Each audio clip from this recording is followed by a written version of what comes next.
Have you ever looked up at the night sky and noticed the moon? Some nights it's a big, bright circle, other nights it's just a thin silver sliver, and sometimes you can't see it at all. For thousands of years people have watched this changing moon and wondered what it meant. When ancient people told stories to explain the moon's changing face, some imagined gods, others monsters eating the moon. The moon was a character in the sky, its light guiding travelers and marking time. Without clocks or calendars, the moon's steady rhythm was one of the most reliable things in the world. Farmers planted crops and hunters planned by the moon's shape. Festivals and celebrations often followed the full or new moon.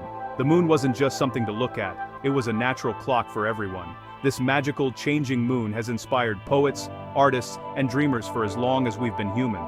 Even today, when we know the science, it's easy to look up and feel that same sense of wonder. The moon connects us to all the people who have ever looked up and asked, what's really happening up there? Its mystery and beauty remain, night after night. What if I told you the moon never actually changes its shape? It's always a big, round ball of rock. The different shapes we see are just a trick of the light, caused by the sun, the moon, and where we are on Earth. The moon is like a ball in a dark room, and the sun is a flashlight shining on it. The moon doesn't make its own light, it reflects sunlight. When you see the moon shining, you're really seeing reflected sunshine. The sun's light always shines on one half of the moon, the side facing the sun. The other half is in shadow. At all times, half the moon is lit, half is dark. The phases we see are just us, from Earth, seeing different amounts of the sunlit half as the moon orbits us. Sometimes we see the whole sunlit side, a full moon. Sometimes just a sliver, a crescent. And sometimes, the sunlit side faces away, so we see only darkness, a new moon. It's not magic, just sunlight and geometry. To understand the moon's phases, we need to think about its journey around Earth. The moon orbits Earth in a slow, steady dance, taking about 27 days to complete one circle. But the lunar month, the time from one new moon to the next, is about 29.5 days. Why? Because as the moon orbits Earth, Earth is also moving around the sun. It's like walking around a friend on a moving carousel. You have to go a little farther to line up again. The moon needs about 2 extra days to catch up and return to the same position relative to the sun. This full cycle is called a synodic month. It's the rhythm we use for our calendars. The moon's changing shape is part of a much bigger cosmic dance. Everything in space is connected. The moon's journey gives us a predictable pattern of 8 main phases. It starts with the new moon, when the side facing us is dark. Next comes the waxing crescent, a growing sliver of light. After about a week we see the first quarter, a half circle of light. Then, the waxing gibbous, more than half, but not quite full. At the halfway point, the full moon lights up the night.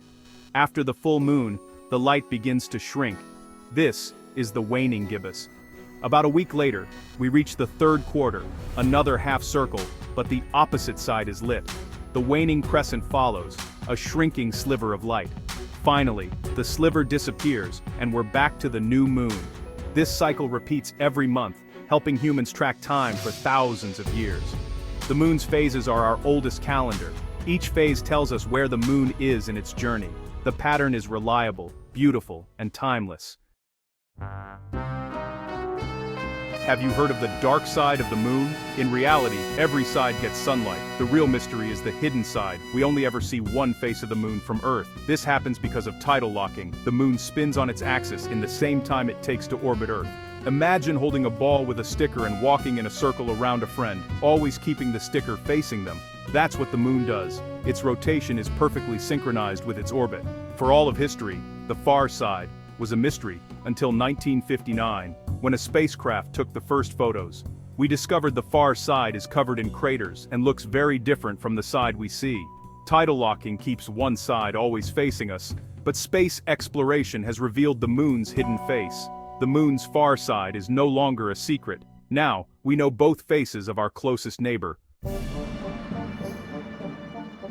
The moon may not be magical, but its gravity has a powerful effect on Earth.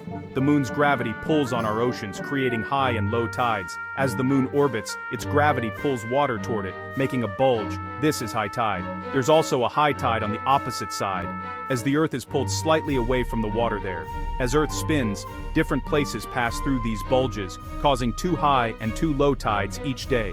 The moon lifts and lowers entire oceans, a silent display of power.